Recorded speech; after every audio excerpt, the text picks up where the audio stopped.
Hello, this is Dr. Paul Cottrell, and I am doing another recording for December 20th. This is a recording that's going to be going over current events, but also a little bit of philosophy, right?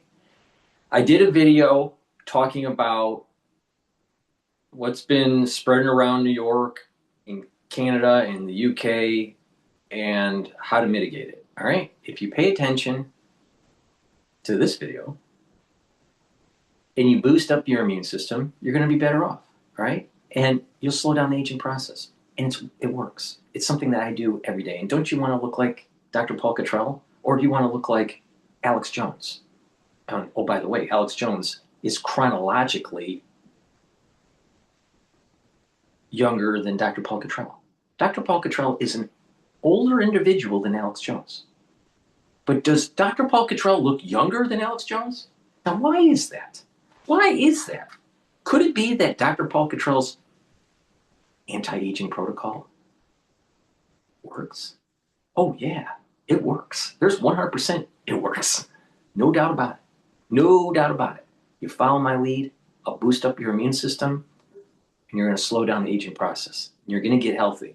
It's a holistic approach, and it's about prevention.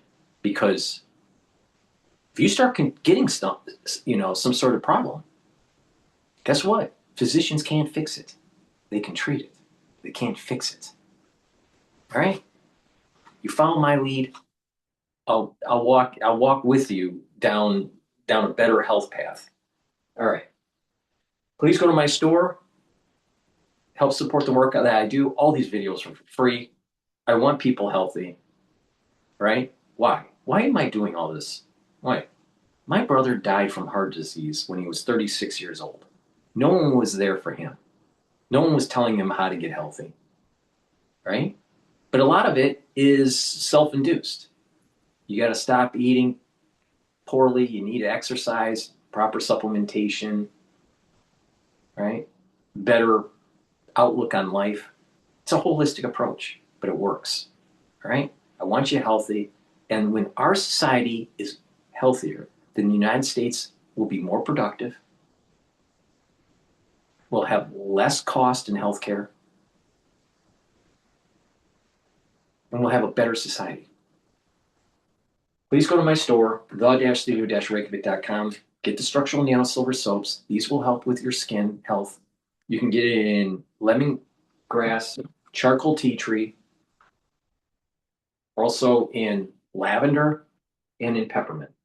Very high quality soaps. These are soaps that I use every day to improve the health of your skin. And it's made from structural nanosilver. It will neutralize. And that's going to be really important, especially with the stuff that's floating around out there. And get the Max 35 or Cleanse. This is the first pillar of my anti-aging protocol to boost up the immune system. Max 35 is 35 parts per million. Cleanse is 30 parts per million. They're at different price points based on your affordability.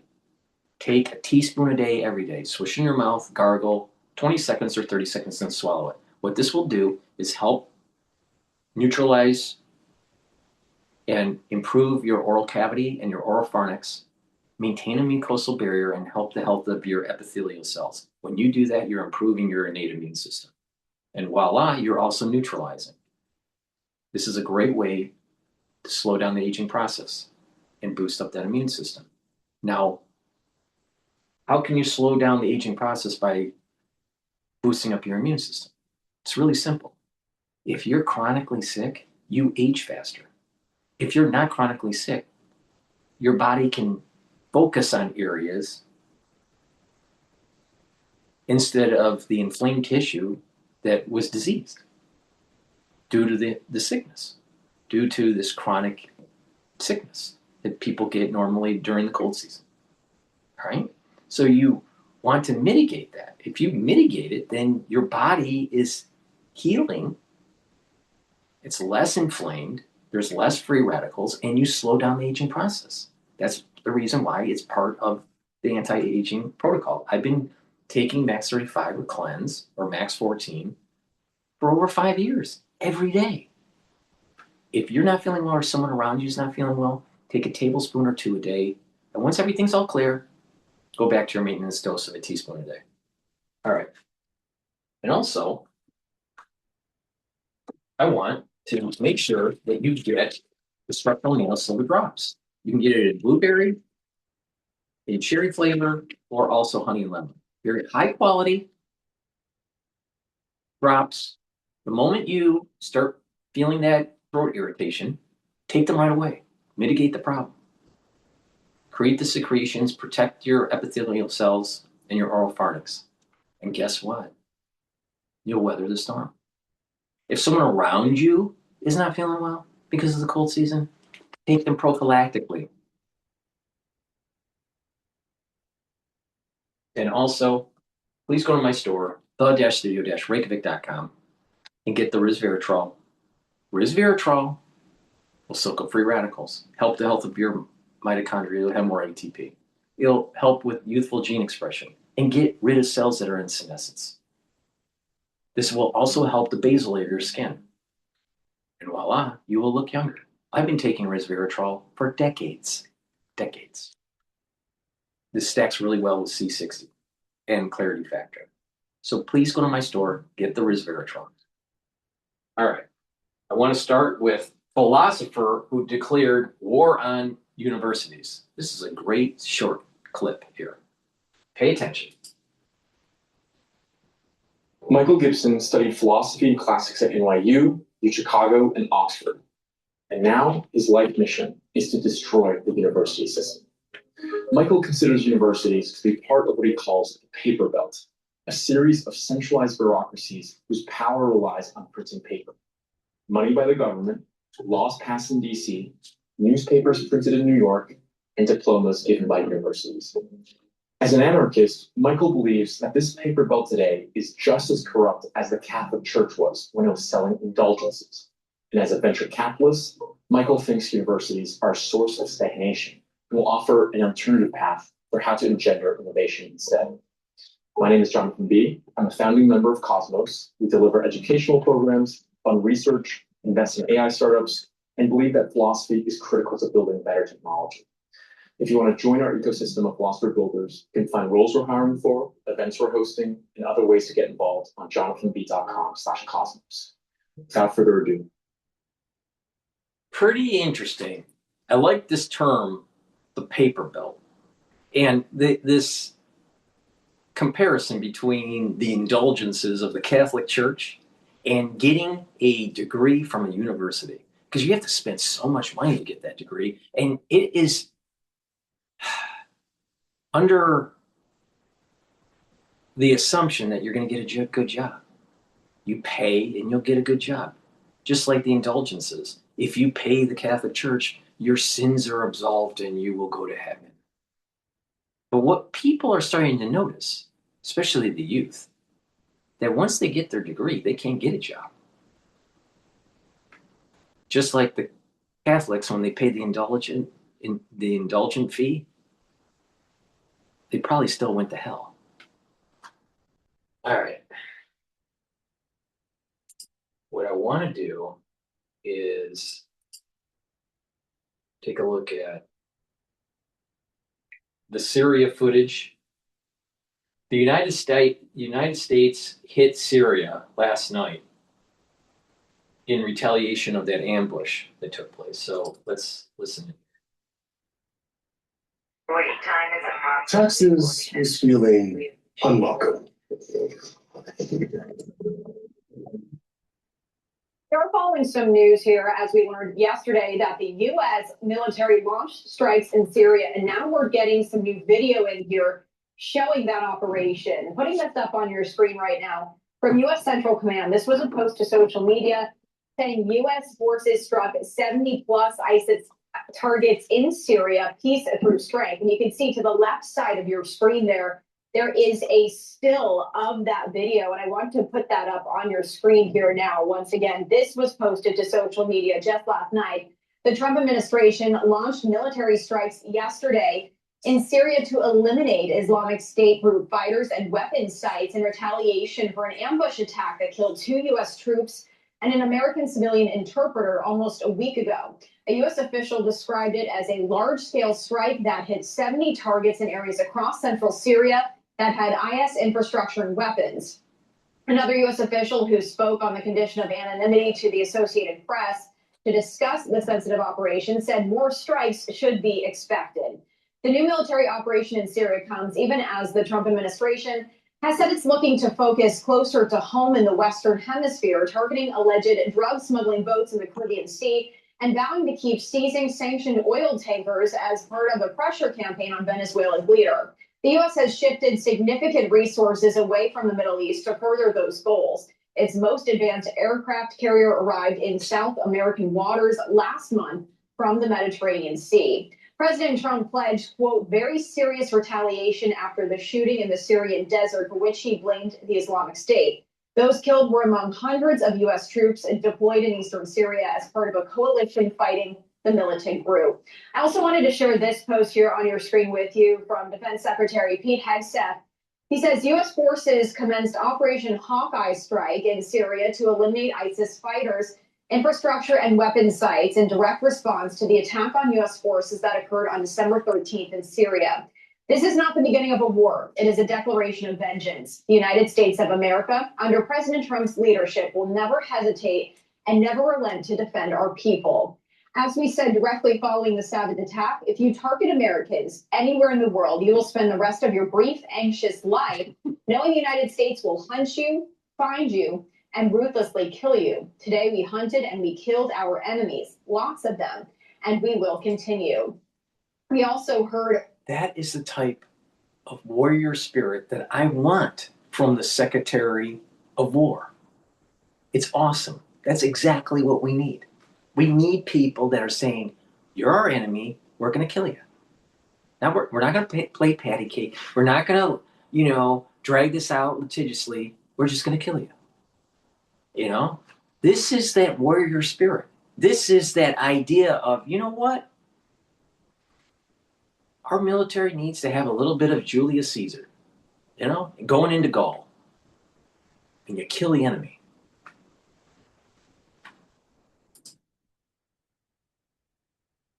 President Trump last night in a speech in North Carolina, and he hailed the operation as a, quote, massive strike that took out the, quote, ISIS thugs in Syria who were trying to regroup. Syria's foreign ministry, in a statement on X following the launch of the U.S. strike, said that last week's attack underscores the urgent necessity of strengthening international cooperation to combat terrorism in all its forms, and that Syria is committed to fighting ISIS and ensuring that it has no safe havens on Syrian territory, that will continue to intensify military operations against it wherever it poses a threat. IS has not said it carried out the attack on the U.S. service members, but the group has claimed responsibility for 2 attacks on Syrian security forces since, one of which killed 4 Syrian soldiers. So once again, as we shared this news here with you last night on Live Now for Vox, we are now just getting in this video that was posted late last night on social media, as we're now getting a glimpse there at some of the footage of that operation. We'll continue to follow this here on Live Now from Fox. We also do have another post here from the White House that my producer just put up that I wanted to share, saying, all terrorists who are evil enough to attack Americans are hereby warned. You will be hit harder than you have ever been hit before if you, in any way, attack or threaten the USA. And that is a quote there from President Donald J. Trump, posted from the White House account. Okay. Right now, anti-Semitism is louder than ever. A Syrian monitoring group says at least 5 members of the Islamic State group, including a cell leader, have been killed in a wave of US strikes. President Trump said that they were retaliation for the killing of 3 Americans in Syria last week.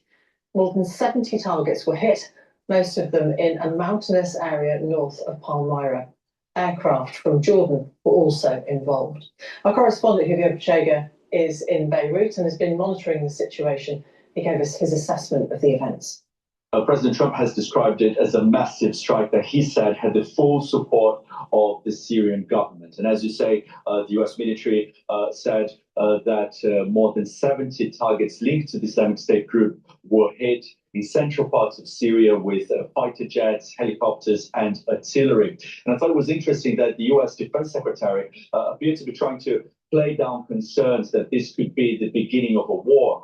He said this was in response to the attack that happened last week in Syria, an attack that killed 2 American soldiers and also an American civilian interpreter. But at the same time, he indicated that these attacks are likely to continue. And there have been reports in US media saying that these attacks are going to continue for weeks. Now, this really shows you how fragile the security situation in Syria is. I was in Syria just weeks ago for the first anniversary of the fall of the Assad regime. Obviously, there were celebrations, but huge security challenges remain, including the threat coming from the Islamic State group. And there has been the concern that these people could try to take advantage of this transition in Syria to carry out attacks, to expand their operations.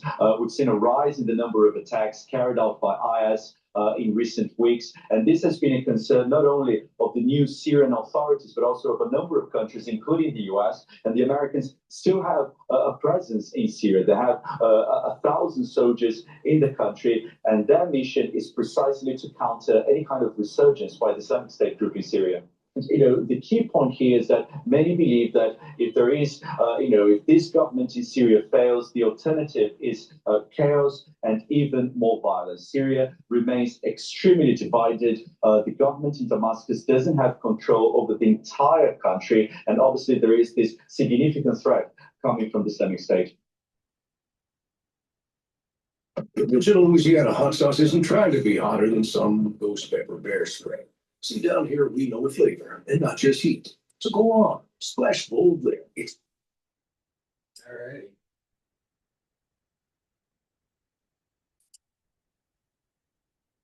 Let's listen in to what's in the U.S. weapon package for Taiwan and why China is angry. Yeah, angry. They're angry that we're going to protect Taiwan. Heaven forbid. But before we do that, before we save Taiwan, please go to my store, the-studio-reykjavik.com, and get the magnesium zinc and the vitamin C magnesium. Vitamin C magnesium will help with your skin, help boost up your immune system, and help with your brain function. Magnesium and zinc helps with your immune system and your brain function. Take them together for max benefit, especially in the winter season. But you should be doing this every day as part of your anti-aging protocol to boost up your immune system. Because a better immune system means a better health outcome for you. Omega-3. Omega-3 will help your cardiovascular health. It'll help to bring down LDL levels and increase your HDL levels, bring down systemic inflammation, and help to prevent your red blood cells from sticking too much. When you do that, you'll have a better cardiovascular system and you're reducing plaque formation. Super important. Take omega-3 every day. Digestive enzyme complex. This is going to help to reduce the load on your pancreas. What this is going to do is help you to digest carbohydrates, proteins, and lipids.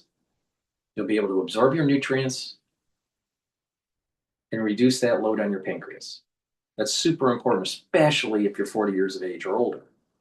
No matter how healthy you are, your pancreas isn't as healthy or functions as well as when it was younger.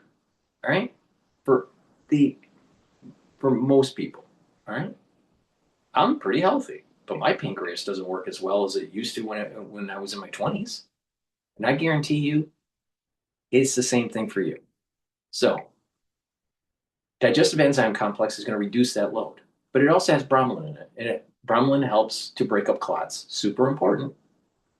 And the proteolytic enzymes in here break up glycoproteins. And glycoproteins are some of the things that you need to worry about, especially with what's going on in the winter season. This is the reason why I said take the digestive enzyme complex during the crisis of 2020. because of the proteolytic enzymes in here. Amazing how that works. And these dual purpose deodorants, right? You can get it in citrus or peppermint, lavender, and tea tree. They don't have any aluminum or baking soda. It's made from essential oils from the Himalayas. You can't get a better deodorant bar than this. This is the best deodorant bar you can buy. And I'm not speaking in hyperbole. Why? Because it's made from essential oils from the Himalayas. I'm pretty sure that your deodorant isn't made from essential oils from the Himalayas. Okay. And when you're using this every day, it's for males and females, but use this every day as a deodorant. But it'll help to detoxify your body. And when you're detoxifying your body regularly, guess what? Your immune system and your endocrine system perform better. You slow down the aging process. Amazing. Get a few bars for your household.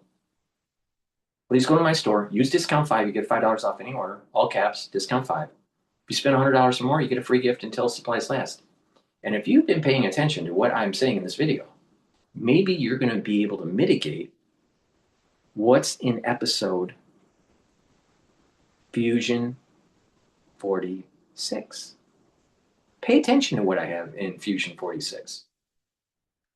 I'm giving you the recipe to boost up your immune system. And I say it every day. I'm kind of tired of saying it every day. But, okay. Let's listen in why China's upset. And has been limited to tough rhetoric. But the new head of Taiwan, Just single package of weapons sale to Taiwan in U.S. history. Many of the systems mirror those the U.S. has supplied to Ukraine. The move is part of a broader U.S. effort to help Taiwan, like Ukraine, deter and, if necessary, defend itself against a far larger neighbor. Beijing has responded angrily. Nick Schifrin reports. in Taiwan, the military prepares for war with American artillery designed to sink Chinese invaders. It's the very same weapon the U.S. provided Ukraine to target Russian invaders. Taiwan is ordering $4 billion worth of this mobile artillery system, HIMARS. And $4 billion worth of self-propelled artillery, also widespread in Ukraine. Today's package also includes $1 billion worth of autonomous drones made by U.S. manufacturer Entra. For years, the U.S. has urged Taiwan to focus less on big, expensive weapon systems that are unlikely to survive a Chinese invasion, and instead fight like Ukraine. Ukrainian soldiers used less expensive mobile weapons like the Javelin to disable Russian tanks. After years of debate, Taiwan has embraced the same weapons. An idea of fighting like a porcupine, making itself impossible or fatal to swallow. Including with the Javelin, $375 million worth included in today's package. I think the Russia-Ukraine war is a wake-up call for Taiwan. Like Ukraine, we have a powerful adversary nearby. That's why we need more asymmetric weapons to strengthen both our defense and ground forces and counter a powerful air force such as China. China's People's Liberation Army, or PLA, has launched one of the fastest military modernizations in world history. The U.S. says the buildup is custom designed to prevent U.S. forces that come to Taiwan's rescue, as demonstrated in these propaganda videos, and to be able to invade Taiwan by 2027. Today's package of weapons designed to stop this from happening. These are weapons that will really prevent the PLA, or maybe even prevent Xi Jinping from making a decision to send the PLA across the strait, because they will impose very high costs on an invading PLA. Bonnie Glaser is the Indo-Pacific Program Managing Director of the German Marshall Fund. It's a great honor to be with a friend of mine. Glaser says there was no guarantee President Trump would send Taiwan weapons, and he's made clear he wants a deal with Chinese leader Xi Jinping. But the new national security strategy declares deterring a conflict over Taiwan, ideally by preserving military overmatch, is a priority. Many people have suggested that President Trump is softening his language toward China, that he may be willing to use Taiwan as a bargaining chip, and that he doesn't really care very much about Taiwan's security. But I think that this language tells us otherwise. He is not pursuing a more isolationist strategy or pulling back from our commitment to Taiwan. Which is exactly what angered Beijing today, calling the weapons announcement a violation of diplomatic agreements and an attack on Chinese sovereignty and security. The U.S. side is already covering itself from the fire it's ignited. The Taiwan question is China's core interest and the first impassable red line in Sino-U.S. relations. No one should underestimate the firm will and strong capability of the Chinese government and people to defend its national sovereignty and territorial integrity. This is a bit of a warning message. However, it is only rhetoric. And this is the third arms sale that has taken place since the two leaders met. And China's reaction has been limited to tough rhetoric. But the new head of Taiwan's opposition party, Chung Li-wan, is worried about Chinese rhetoric and argues Taiwan should limit its defense spending and says more weapons could provoke the very war they're designed to avoid. She also recently told Deutsche Welle NATO was to blame for the war in Ukraine. Putin is a president elected through democratic votes. You can't label him a dictator. Pinning that label on him is unreasonable and unfair. But the Taiwanese government, with the help of the Trump administration, is trying to arm itself to avoid the war. The Ukraine has had to fight. For the PBS NewsHour, I'm Nick Schifrin.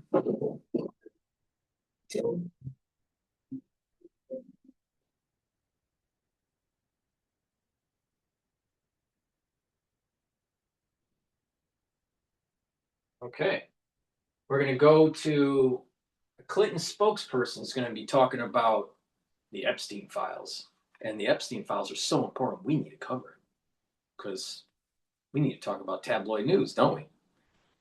But before we do, please make sure you go to my website and get the foundation of the anti-aging protocol. Get the multivitamin. This has the multivitamins that you need for proper enzymatic activity. The multivitamins in here are cofactors for proper enzymatic activity, so your cells perform properly, and it's an easy to digest multivitamin. In addition, get the probiotic. You can get my powder probiotic that's in stock. Take it every day, and what this will do is improve your gut biome, allow you to absorb your nutrients, improve your immune system at the gut level. You'll sleep better. You'll be able to detoxify your central nervous system. You'll consolidate memory. You get rid of brain fog, slow down the aging process when you sleep better. A lot of people don't realize that a good gut biome also helps the brain function. And a good gut biome will help with your metabolism and skin health. So please go to my store, get the probiotic and the multivitamin, tape them together. That's the foundation for the health protocol. Clarity factor gets rid of brain fog. This is a very powerful neurostack. This will allow you to concentrate. And when you take this regularly every day, right? Take it every day, you're going to improve your dendritic connections. You're going to be able to think faster, and you're going to have better memory. It's powerful, very powerful. Take it every day. I don't care how old you are. Vitamin B complex. This should be something that is in your protocol if you're 40 years of age or older.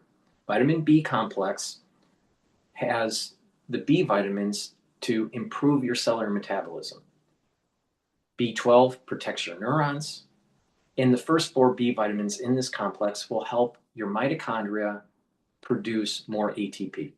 Super important. So you have more energy, you have better cellular metabolism, you'll be more active, and you're protecting your neurons. Super important to take. And good night formula. Like I've been saying, having proper sleep is really important to slow down the aging process. This is tryptophan, melatonin, GABA, and passion flower. This will help you to get into those 3 to 5 cycles of REM sleep and deep sleep.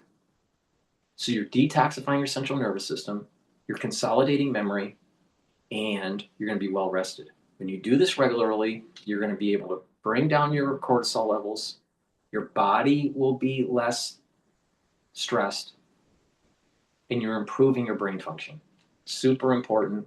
And with good regular sleep, you're slowing down the aging process. Ones that are sleep deprived age faster and increase the probability of early onset of dementia. So please go to my store, get the Good Night formula, get the Clarity Factor, get the vitamin B complex, and get the probiotic and the multivitamin. Use discount 5, you get $5 off any order. I want you to save money. It's all caps, discount 5. And also, if you spend $100 or more, you get a free gift until supplies last.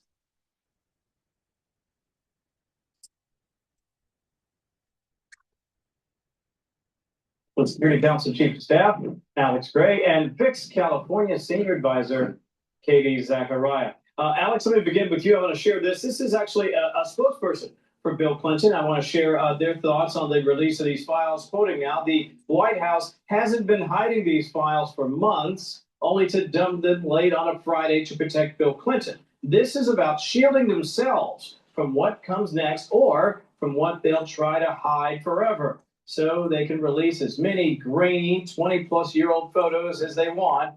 But this isn't about Bill Clinton. Strong reaction from his team. Not surprising. What do you think? I didn't notice that kind of reaction when they put out pictures of President Trump from the Epstein estate that were out of context, that were clearly with the president with adult women doing totally innocuous things. And you didn't hear this sort of reaction at all, did you, Kevin? No, it didn't. So I think this is exactly what I would expect from Bill Clinton and his team, who I think we've known for a long time. I will probably have a lot of questions to answer as more documents come out. Doesn't surprise me that they would react this way at all. Yeah, I think Alex hits it on the head there, Katie, because he's right. There will be more documents that will come out. And truth be told, you can't assume guilt simply because your name is in a file or because you're standing next to someone, but it doesn't necessarily look that great either. What do you think? Well, Kevin, I'm looking at this, and the quiet part out loud is that the Democrats want us to believe that they had this information in 2016, 2020, and 2024, but somehow magnanimously withheld information that could have been damning to President Trump. Yet they had to manufacture Russia, 2 impeachment hoaxes, a now likely very criminal raid on Mar-a-Lago that's seeming to lack probable cause. And then the coalescing of Juan Merchan, Merrick Garland, Letitia James, Comey, all to come against President Trump, yet they had all this information against him this entire time, Kevin. I just don't buy it. I don't buy it at all. And there are a lot of people who would add to that what happened up in New York, too, with not just Letitia James, but also Bragg. I mean, they really did go after President Trump, trying to, it's been argued, to keep him from running and certainly keep him from winning when none of that worked, because he did end up winning in 2024. Anyway, let me share this. This is the Secretary of State, Marco Rubio, talking about what's happening vis-a-vis Venezuela. We've seen this buildup of American forces again, this idea of interdicting, Alex, the drug trafficking that's been coming out of that country into our country and others. Listen to the Secretary, get your thoughts on the other side. At the end of the day, it is clear that the current status quo with the Venezuelan regime is intolerable for the United States. The status quo, that they operate and cooperate with terrorist organizations against the national interests of the United States. Not just cooperate, but partner with and participate in activities that threaten the national interests of the United States. So yes, our goal is to change that dynamic. It's making it sound like this goes all the way to the very top of leadership in that country. Is that fair? I think it's absolutely fair. And we should be clear, though, about this, Kevin. This is not an Iraq-style nation-building democracy campaign. This is about changing the behavior of Nicolas Maduro and the inner circle around him, so they stop sending drugs into the United States that kill Americans every day. They stop serving as a proxy for China, Russia, and Iran in our hemisphere. And it's about, I think, replacing the Maduro regime at the very top, if they refuse to change their behavior, with another organizing group that's willing to work collaboratively with us to keep the hemisphere safe. It's not about building democracy or changing institutions in Venezuela in that way. Let me get you in on this one, Katie, while we have a little time left. The president talking tonight about the strong reaction and hits back on Syria. As you know, a few Americans were killed in the eastern part of that country. Get this sound to you, listen to this, and get your reaction after. We hit the ISIS thugs in Syria who were trying to regroup after their decimation by the Trump administration 5 years ago. We hit them hard. I ordered a massive strike on the terrorists that killed our 3 great patriots last week. 2 soldiers, 1 interpreter, all great people. And it was very successful. It was precision. We hit every site flawlessly. Kate, you heard Alex mention it. Listen, this administration has been incredibly aggressive, not just in interdicting drugs in this hemisphere, but also exacting justice abroad. 30 seconds, your thoughts on the strikes tonight by the U.S.? Well, this is what President Trump was elected on, Kevin. He wanted to make America safer again. He showed us in 2016 what he did to ISIS. Those ISIS people, those ISIS agents and groups redefined themselves and grew bigger as Biden was in power. And President Trump is now having to come back and correct that. And he's working, thankfully, with the Syrian leader, Ahmed al-Shara, and he's able to target these ISIS groups and eliminate them so they're not a danger to Americans. And again, thank God for a commander-in-chief like President Trump who can deliver on this, and that we have a commander who is strong and does exactly what he says he's going to do, unlike our former President Joe Biden. And this is also important for messaging. I think when you see something like this happen, in particular, not just in Syria, but people in the region and perhaps even globally say, you better think twice before you hit the Americans. Alex and Katie, thank you both for your time tonight. I certainly appreciate that. Chase the Northern Lights by train. Travel with a rail pass and remember this winter forever. Let's listen into Bloomberg Television, how China became a superpower and what comes next for its economy. As we continue our review of the first quarter of the 21st century, we turn to one country that has been a story, well, really many stories, in and of itself. Our colleague Enda Curran takes us through China's remarkable transformation. China joining the WTO in 2001 was probably one of the most consequential decisions, not just for China's economy, but for the world economy. The WTO agreement will move China in the right direction. So companies could shift there and both tap into the Chinese market and, of course, export from China to the rest of the world. The slowdown is not only in the developed country. It will also become a sharp slowdown in the developing country. The global financial crisis reverberated all around the world. China is going forward with a $500 billion stimulus package. It will build schools and subways, power plants and hospitals. China played a crucial role stepping up, spending that money, generating all that demand and activity, and in that period, China did become the world's second biggest economy.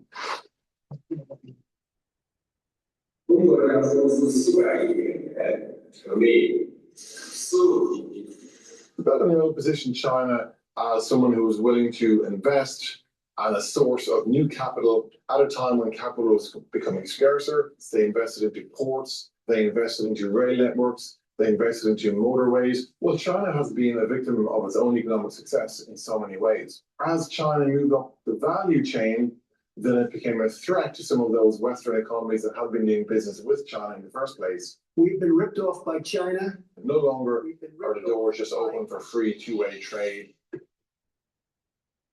China had the virus under control, so they took opportunity and really took a leap in terms of electric vehicles and in lithium batteries in particular. Clearly, that window was when the rest of the world was caught napping. China was doing just fine. It wasn't until later when China started to impose restrictions on its real estate sector, and its real estate sector started to slow down, that you began to see some of the brakes being hit on China's economy. The problem being that home buyers are afraid to buy homes, worried about distressed developers not being able to deliver on the homes a year later. This stuff has been going on for several years now, and I think it has taken some of the gloss off China's economy for the rest of the world.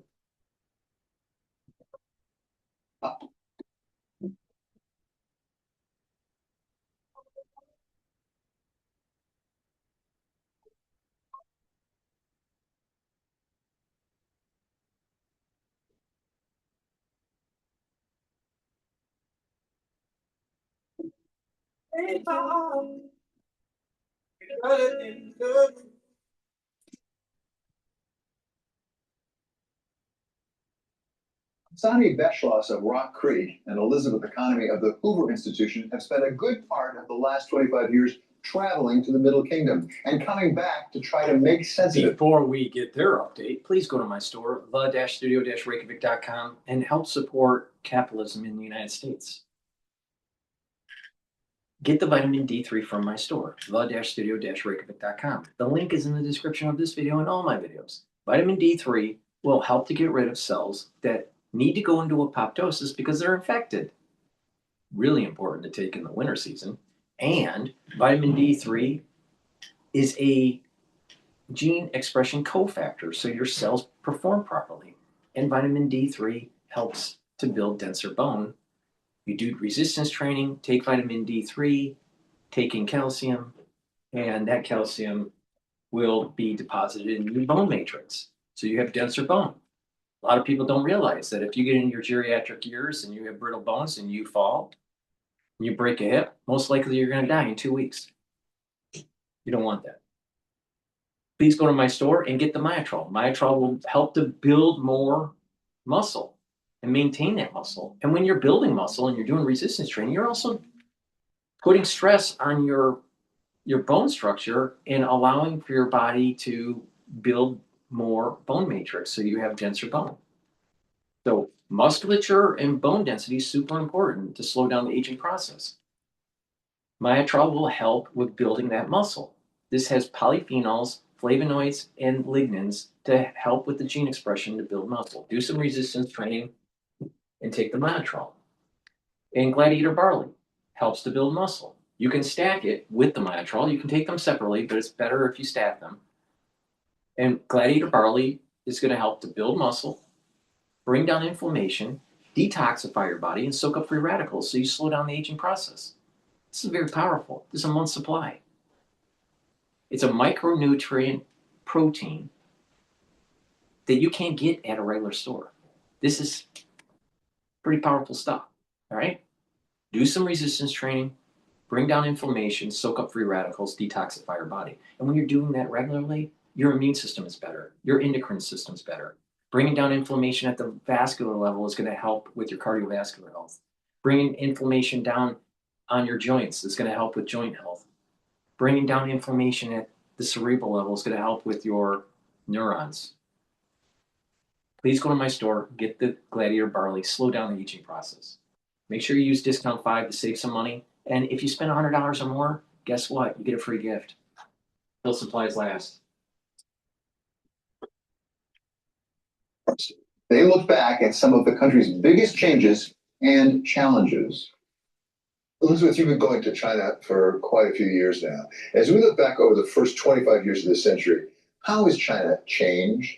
The transformation has been extraordinary, of course. I think if you look back to 2000, for example, China was an economy of $1.2 trillion. GDP per capita was around $1,000. And it was making more bicycles than cars. It was very much trying to adapt its domestic politics and economics to the demands of the international community. What we see today is pretty radically different from what we saw in 2000. Its GDP per capita now is $13,000. Of course, it's not making bicycles so much anymore as, the most EVs and electric vehicles in the world. And let's see if this Bloomberg contributor is going to say that they're also spending their money on military equipment to have a war in the Pacific against the United States. Brought to you by Walmart, so you can buy cheap spatulas.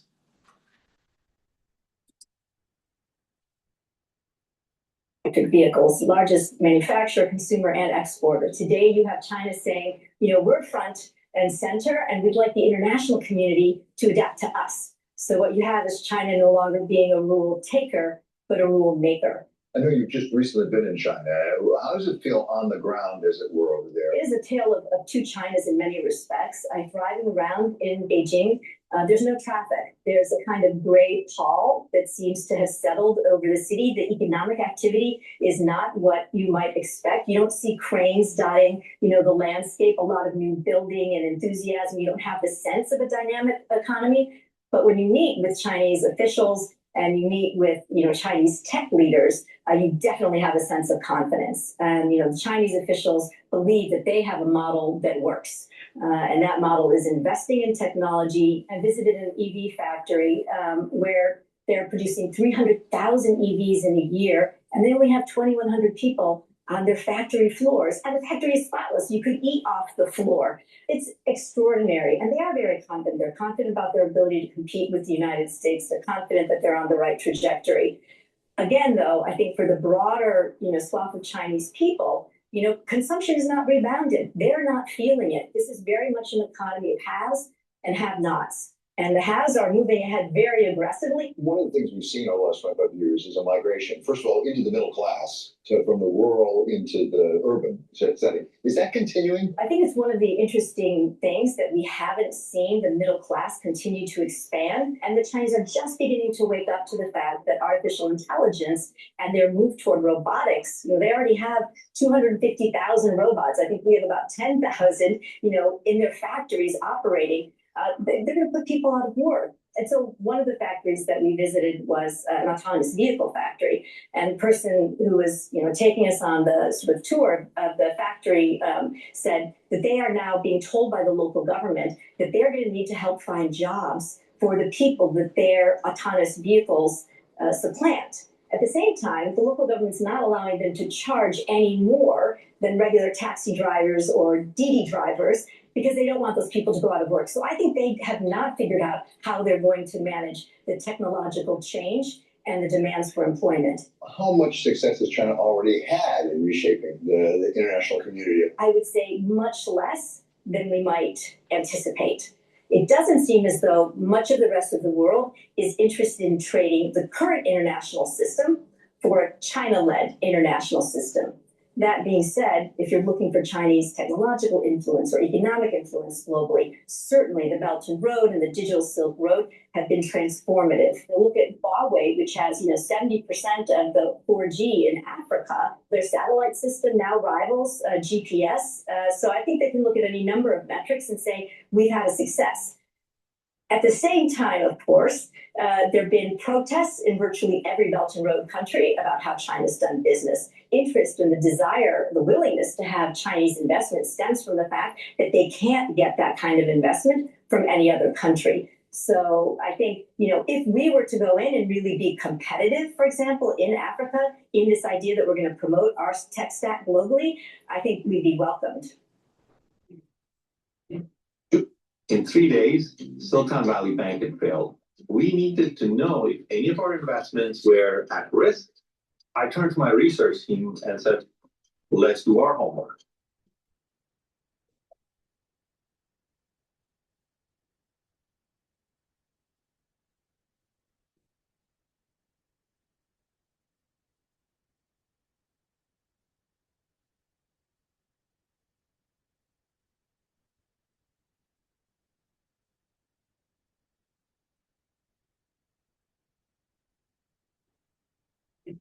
We understand in the West just how far ahead China is getting in some respects in technology and manufacturing. I think most people think of China as producing consumer goods, their toys, basic goods. And that is the way they started. But today is a whole other world. So what is happening is most of us are now reliant on not just their basic ingredients being made, but the new molecules being developed in China. EV cars, let's say. The batteries that they are producing are so far ahead than the ones we're producing. So they are jumping ahead in ways that we did not expect. They might have less power constraints, the way they're building nuclear plants and the way they're using clean energy and renewable energy, the opposite of what we're doing in the US. And that's because the government in China is putting so much capital to work alongside the private sector, something that in the most recent past we're not doing. What is that enormous move forward for China as an economy, as a government, and for the people of China? So if we look at the people of China, when this whole process started 20, 25 years ago, there was hope. They were growing fast, double-digit growth. A lot of opportunities for people to get new jobs, move from agriculture to industry into cities, and get out of that extreme poverty. And right now, what's happening because of the overcapacity, let's say, if you're producing EV cars, you might be getting paid less because they have the overcapacity. You're lucky to have a job.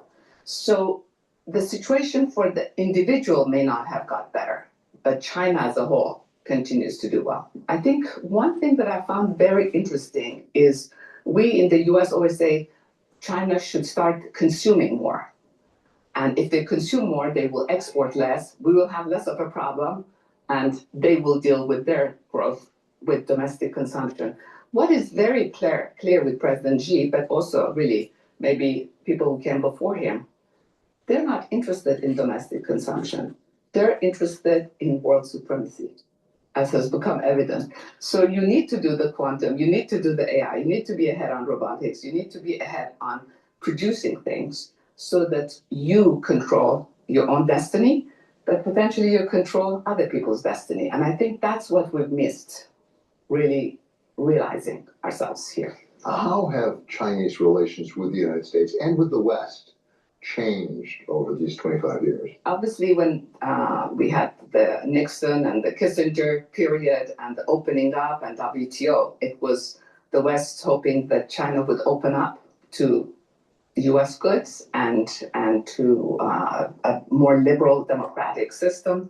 And as one went to China and you would talk to your Chinese counterparts, it was always a very open dialogue. What has been very different the last few years is that China has become more closed. If there's one thing that, because they've always been very careful in how they show their hands to the rest of the world, they are showing more overconfidence than before. The other thing is that if you sit in China today,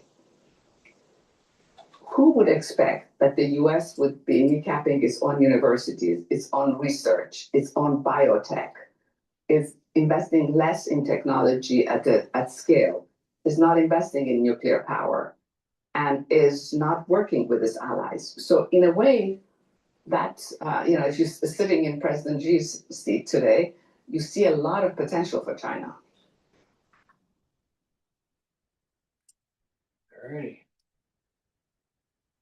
Please go to my store, the-studio-reykjavik.com, and get the heirloom barley. Heirloom barley is similar to the gladiator barley, but it doesn't focus on the musculature. It will help to detoxify your body, bring down inflammation, and soak up free radicals through superoxide dismutase. This is a month's supply, and by doing that, you're improving your immune system, your endocrine system, your cardiovascular system. You're slowing down the aging process. Take it every day. And guess what? By taking gladiator barley or heirloom barley, you're also reducing the recovery time when you work out. And turmeric. Turmeric will bring down inflammation and soak up free radicals, help with your immune system and your cardiovascular system. Lignans will bring down inflammation, soak up free radicals, help with your immune system and your endocrine system. Stack them together, especially with ashwagandha root. And when you do that, you're boosting up your immune system. It's a great way to get healthy and slow down the aging process.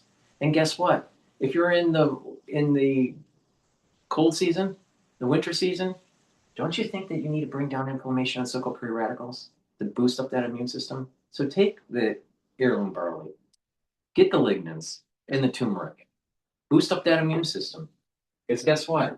You're going to need it. I guarantee it. All right. All right, let's see. What else is going on here? Let's listen in really about oil prices, poised to keep falling because there's an oversupply. I think the oversupply is an agreement between Trump and MDS to be able to soften the blow when we hit Venezuela.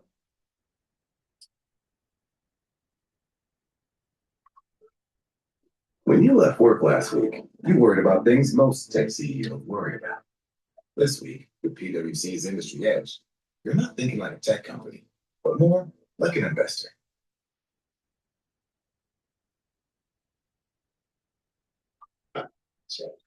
Was it just fracking that we learned, or different extraction methods? What turned that theory on its head? Technology, fracking is part of that for sure, absolutely. Particularly here in the United States, totally turned around the fortunes of the United States oil industry, and you could argue the US economy. But also oil companies got good at extracting oil far, far below the sea, at deep, trillion miles beneath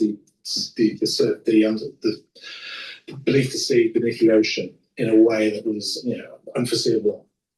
So we no longer talk about peak oil production. It's not a thing. We talk about peak demand, maybe, but that's some way off as well. We talked about that briefly during the pandemic. Both are growing right now. All right. So what does that mean? That, prices are already down in terms of oil prices this year. Do they continue to go down? That's the consensus. Getting into the price prediction game is a bit tricky, and I never want to go there. But look, when you look at where we are at the moment right now, I think Brent is around $60 a barrel. It began the year around 80. As our story today says, people are talking about prices in the 50s next year, possibly even low. We could see that, and it could go down there. Great for when we're filling up our cars at the gas station. Still feels a little pricey when I Does it? A little bit. You got to go to the not fancy gas stations. But compared to where we've been in the past few years, this is so much lower. That's true. So it puts more money in consumers' pockets. It's stimulative to the economy. But we were speaking with Michael McKee a little earlier, and he made the point that it also, the challenge though, is what it does for drillers and what it does for oil exploration in an economy where the president politically wants to drill, baby, drill. Yeah, he was backed by the oil industry in his election campaign pretty heavily, pretty prominently. They want to have greater freedom to drill where they want, when they want, without regulation, too much regulation in their arguments. And there's a wall of oil coming to the market. It's not just coming from the United States; it's coming from OPEC as well, and that's a bit of a problem for companies here in the US. Now, they've got a lot more efficient, particularly here again in the United States, since the pandemic, since the nadir of the market. When you remember, we had negative prices at one stage, we had people going bankrupt. They've done a very good job of getting their costs right down, producing more from each well. So their break-even costs have gone down. But when you're talking about prices in the 50s, you're not far off break-even prices for a lot of producers here in the US. And there are some producers on the high-cost side who are going to struggle. Okay, so what are break-even prices? Like, what is the cost of extraction? It's a great question. It's always really difficult to answer. But if you're looking at the Permian Basin down in Texas and New Mexico, which is the biggest oil patch in the United States, probably around somewhere in $40 to $50 on average. For the Exxons and Chevrons of the world, they can live with prices below $50. Once you start to get to $40 and below, even they are going to have to make some tough decisions. So, one of the things I think about a lot is what oil has done in making power brokers in the world, geopolitically or just economically. I was looking at, I think, Bloomberg says US, Saudi Arabia, Russia are, I think, the top producers in terms of oil. Canada and Iraq are also significant producers. But I do wonder, with this oversupply, how does that change the dynamics of that power structure? Well, the US made this big comeback. So with the fracking revolution, the US went from a net importer. That's a big deal, right? So it's a big deal. Yeah. It really is a foreign policy tool that wasn't really there like a generation ago. And you can see that now with the Trump administration. It's not just oil, but remember gas as well. They talk about exporting LNG and how that changes the relationship with Europe. Europe is much more reliant on American energy than it used to be. So it's a positive for the United States. Look, Saudi Arabia is the power that it is because it's the next biggest oil producer.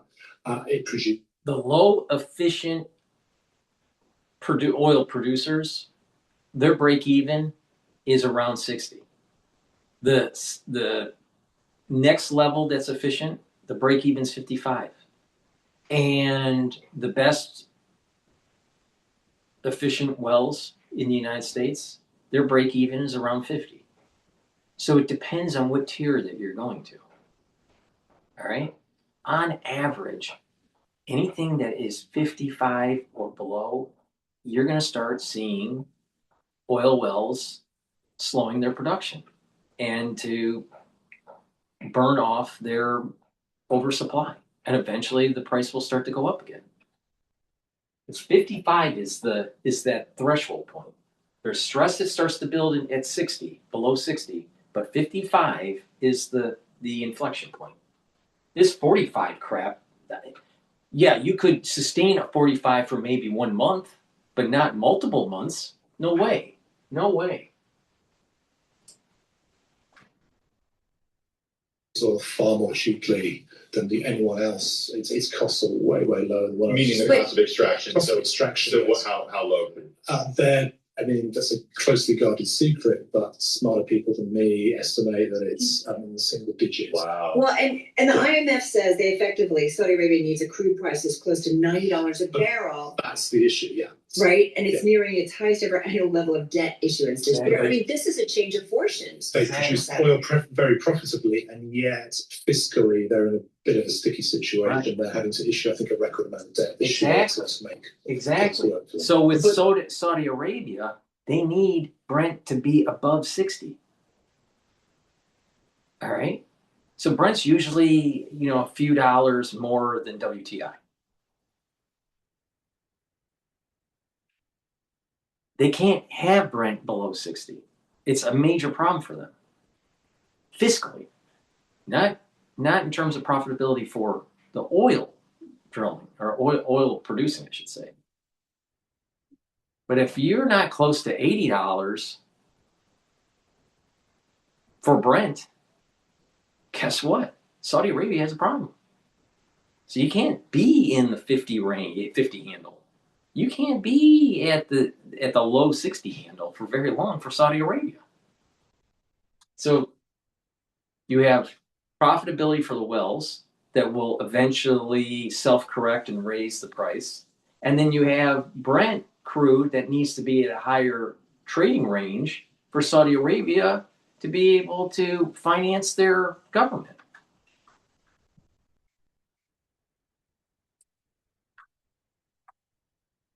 Where does OPEC Plus come into this? Because OPEC Plus could tighten the spigot a little bit. They could reduce supply, and maybe they will. Look, they've been steadily increasing, and that would bring prices up. It would, but then it's they're a group. They have to find consensus. What's been going on this year, in large part, is a grab for market share, and this is one of the big games going on behind the scenes. Is US shale has been tremendously successful, especially post-pandemic. Yeah. They've steadily expanded, not in a reckless way, I think, compared to previous cycles. But as the OPEC had pulled back, the US shale had got more of the world's share, a bigger share of global supply. And the Saudis wanted to take back some of that share. That's what they've been doing. They have all this idle capacity, they wanted to get it back. But I mean, yes, if prices continue sliding, if the global economy shows signs of weakness, maybe they'll have to take the opposite tack to what they've done this year. In the last 15 years, oil cannot be at the 40 handle for very long, and it creeps back up. Or even the low 50. And the oversupply. I mean, quite a change from where we were. I grew up in the 70s, and I remember, the license plates, odd evens, and who could go to the gas station. So I'm just wondering the net takeaway of what this all means. There is plenty of supply, and look, the outlook for prices next year are pretty bearish, and it's going to take something truly extraordinary to change that. And you can never rule out price shocks, because what did we see in 2022? We saw a major war, Russia-Ukraine, and that changed things completely overnight, and prices went above $100 a barrel. So, God forbid something like that happens again. But that is that's the main takeaway from the story. There's plenty of supply next year, and it's unlikely to change in the short to medium term. I started All-Nation Restoration to help people.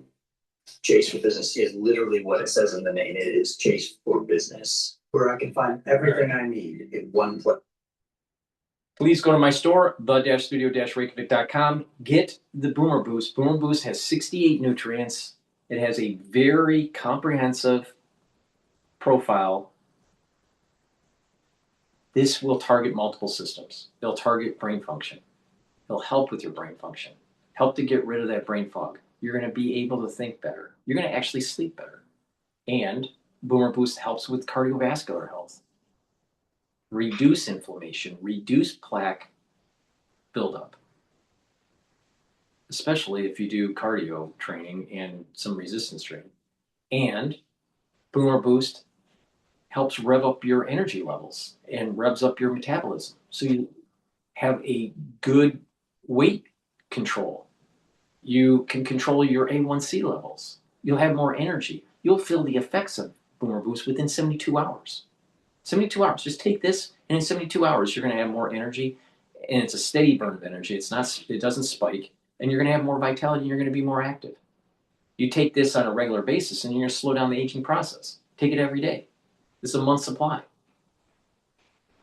In addition, it helps with musculature. So you get a lot of benefit from this, and it slows down the aging process. Please go to my store, the-studio-reykjavik.com. Take this every day. Please. This will help you get healthy. Use discount 5. You get $5 off any order. If you spend $100 or more, you get a free gift. You're going to need that free gift. Please go to my store, the-studio-reykjavik.com. Take advantage. Spend $100 or more. Get a free gift until supplies last. All right, let's listen to Schwab Network about oil. Let's take a closer look now at these energy markets. Joining us is Carly Garner, who's the senior commodity strategist broker at Carly Trading. Thank you so much for joining me today. Look, where do you see things heading in 2026? Obviously, it's not been a great year for prices. We've had a lot of the geopolitical risk premium being priced in right now. Plenty of moving parts. So what's your outlook? I don't know. I mean, I trade energy all the time. I'm trading natural gas all the time. I'm trading crude oil all the time. I made money. I don't know what they're talking about. You want up and down. Now, I'm longing natural gas right now, and I'm longing crude. WTI futures. Let's see what they have to say. Well, you're right. There's a lot of moving parts, and it's never boring in oil, right? The one thing that I can say is I can't see the future, but I look very closely at what we've seen in the past. And when I look at historical charts, the outlook for crude oil looks relatively bleak in 2026. Now, seasonality is bullish for the next 2 or 3 weeks, so I would expect to see crude oil get a little bit of a bounce in the short run. Chart looks good. Got a daily chart. We're a little oversold. Seasonality is strong. The dollar's weak. So I do expect a little bit of a short-term bounce, but I think it's going to be a lot of what we saw last year going from 2024 to 2025. That seasonal rally. It's going to be trading at 56 to about 60 or 61. But when we hit Venezuela, there's going to be I think a $4 or $5 spike, and then it'll come back down. So a great way to make money on this is long, get the revenue from the spike, and then short for the downtrend. I don't think Venezuela is going to last for very long. I think we're going to hit a bunch of things, and then we're going to say enough is enough. All right, but let's see what she has to say. But I think there's going to be a trading range between 56 to about 61. And then when we hit, the added complication here is when we hit Venezuela, I think there's going to be a $4 spike. So if it's $4 or $5 spike. So if it's trading at 56, it's going to trade at 60 pretty quickly and then come back down. But I think there's going to be a trading range, but it can't stay in the 50 zone for very long because we'll start reducing production. And then eventually it'll start ticking up and go above 60 and start trading in about the 60 or 61 range to about the 64, 65 range.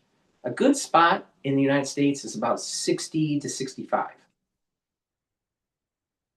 It's bad to have it trade at 56 because eventually the oil producers are going to tighten the spigot. Last year was about $10. It was pretty sharp. It got market participants and analysts pretty bulled up, expecting higher prices, thinking that was the bottom in oil, and it wasn't. It ended up being the starting point. We really haven't seen $70 oil, which is where we came in at the beginning of the year. We haven't really seen that much at all this year. We saw one quick rally up to 70 and it sold off, and that's kind of been the. I don't see a 70 handle in 2026. I'm barring a war. A major war, not a war in Venezuela.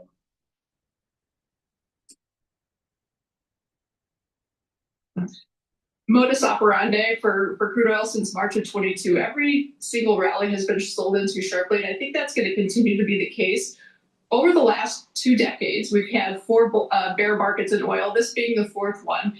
And the other 3 really didn't end in a civilized manner. In fact, it was very uncivilized. We saw around the financial crisis, oil capitulated into the 32 area. In the 2016 bear market in oil, we got down to 26. And then we all remember 2020, the bear market didn't end until we saw crude oil slide to $20 on the back months, and the front month went negative. So it's too early to call a bottom. I think we've got some more pain in the tape here going into 2026. And unless we see capitulation in price and sentiment, if analysts start talking about lower for longer, that's when I might start looking for a bottom. And I think we're far, far from that. I think we could easily see $40. Historically, when crude drops below 65, we generally have support at 40. But with time, that 40 support has been given way to much lower prices. So be on the lookout for a bit of a washout before we can start looking for an oil bottom.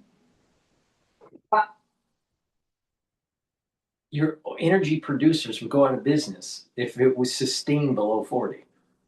Like I said, you have 3 major tiers of profitability: 60, 55, and 50. Now, yeah, you can have oil, at that break-even level or slightly above or slightly below for 2-3 months, but you can't go beyond that. And then it self-corrects. What would have to happen is a glut of oil. To have her scenario to happen, you'd have to have a glut of oil and a major recession happening at the same time.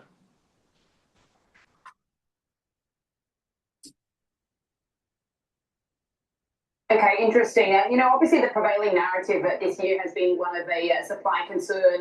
We've had OPEC Plus, of course, that's now said it's going to basically sit on its hands in Q1. But we've got plenty of moving parts as far as, the Ukraine-Russia peace negotiations that are going on right now, what that's going to mean for the potential for Russian volumes to hit the market in what is oversupplied already as far as the market is concerned. And obviously this week we are tracking the lines of this blockade of these sanctioned Venezuelan oil tankers as well. Which is the biggest story that you're keeping an eye on right now, which has the potential to impact prices?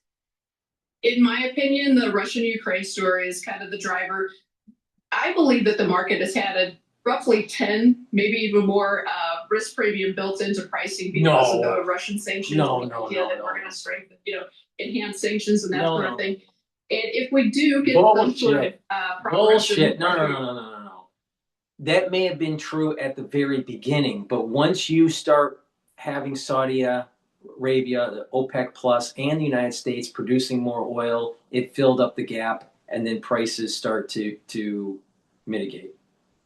Now, if there is and so it reached homeostasis. At first, I would say that there was a risk premium right when the war started, right? And it was questionable what was going to happen, and there were some other things that were going on too at the same time. But the thing is that risk premium has evaporated because other producers came online and produced more oil.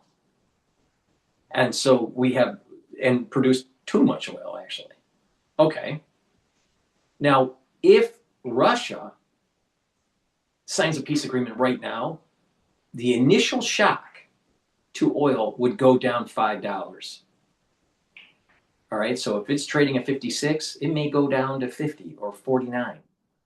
All right, but eventually what will happen is that will launch a counter reaction by the producers in the United States and OPEC Plus to actually reduce production as Russia is selling their oil.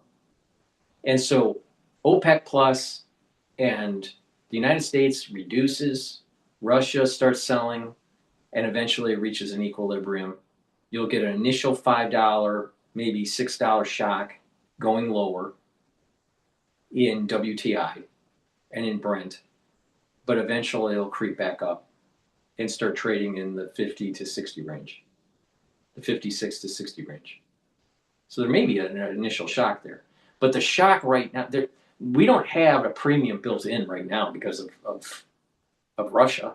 That was a long time ago. That was in 2022 when that was brought into the equation.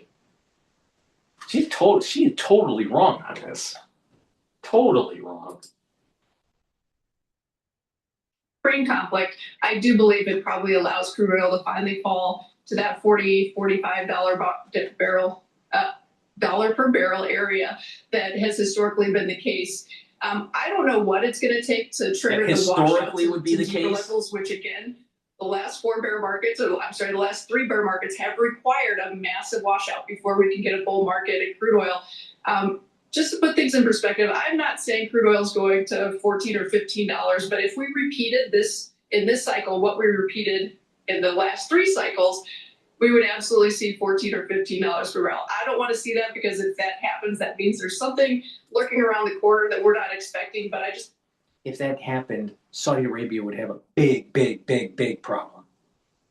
There would be more tension in the Middle East to push up the oil price. Because if you notice, when oil is too cheap, there is a Middle Eastern conflict. Have you ever noticed that? So there's no way it's going to 15. It would have to be a major reset. You're talking COVID levels. No way. And if it stays at the low 50 handle, you're going to have oil producers in the United States shutting this spigot. It has to trade at around 55 to 60. That would be normal. And they would prefer to trade at the low 60 range, like 62. But that still creates a hole for Saudi Arabia. Saudi Arabia needs $80, $90 a barrel. They're having problems. There's no way that this is going to happen. No way. People to be aware that is a possibility. There's no reason to be complacent here. Crude oil, once it gets on this slippery slope, it's really hard to stop the downside momentum until basically everyone in the world is too scared to buy, and that's when crude oil bottoms, unfortunately. Okay, just talk to us about some of your thoughts on natural gas. Obviously, we've seen some signs of stabilization this week. A lot of seasonal factors driving that. Obviously, the colder weather looks bullish as far as the buyers for nat gas. But just wondering what your overall thoughts are and the outlook for natural gas going into 2026.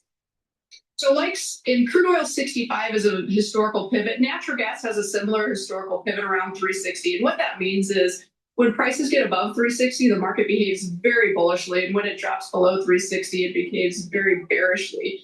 And so we're looking at a kind of a potential test of that 360 mark here in the next week or so. We got pretty close to it a few days ago and we've bounced, but this is an interesting time of year. Most people expect natural gas to go higher during the winter because we're consuming energy to heat homes. But the reality is the seasonal rally, the consumption or expectations of the consumption of that energy occurs earlier in the year. So this time of year, it's generally a sell the rallies type of market. So I do expect us to see a little bit lower. And I'll put things into perspective as well. Natural gas trading at roughly $4 seems very cheap because it seems expensive because we're coming off a $2 low, but it's a far cry from the $10 we saw 3 years ago. I wouldn't expect natural gas to really have any momentum more than $5, $6, even in the most bullish scenario. So we need to kind of pull back our expectations. What we saw in 2022, 2023 was abnormal. And going forward, we're probably going to see much tighter ranges. I'd say low around $2, highs around maybe $5.50 at the most. So keep your expectations tempered. Okay, good look at the commodities patch for us this morning. Thank you so much, Carly Garner, Senior Commodities. Please go to my store, the-studio-reykjavik.com. Get the C60. You can get it in MCT coconut oil, extra virgin olive oil, and you can also get it in avocado oil. C60 needs to be in an oil for proper absorption. Take a teaspoon a day every day, preferably on an empty stomach in the morning. If you work out, take it before your workout. You're going to recover quicker. You're going to soak up those free radicals. By soaking up free radicals, you're slowing down the aging process. for your skin, by soaking free radicals at the basal layer, your skin will be healthier. C60 stacks really well with resveratrol for healthy basal layer for your skin. Also, C60 soaks up free radicals in your cells, improves the mitochondrial health, improves your energy levels, so you have more ATP, so the cells are going to perform better. When you reduce the free radicals in a cell, there's less stress in the cell, less inflammation that's going on. So your cells and your tissues will perform better. You'll have a better endocrine system and a better immune system. In addition, by soaking up free radicals at the vascular level, you're reducing oxidized LDL. You're reducing the concentration of oxidized LDL. And by doing that, you're reducing plaque formation. And for your neurons, by soaking up the free radicals in your neurons will have more ATP, you're going to produce more neurotransmitters, and over time, you're going to have better dendritic connections, you're going to think faster, you're going to have better memory. You're going to slow down the aging process. You're going to feel the effects of taking C60 within 2 months. In addition, C60, if you take it for 1 year, you will notice that you look younger after 1 year. So please do me a favor. Take the C60 every day, a teaspoon a day, every day. All right? And get healthy. This is about 1,000 times more potent than vitamin C. Take a teaspoon a day every day. It stacks well with resveratrol, ubiquinol, NAD+, Boom or Boost. Get healthy. All right? That's the show for today. Please go to my store, the-studio-reykjavik.com. Slow down the aging process, boost up the immune system.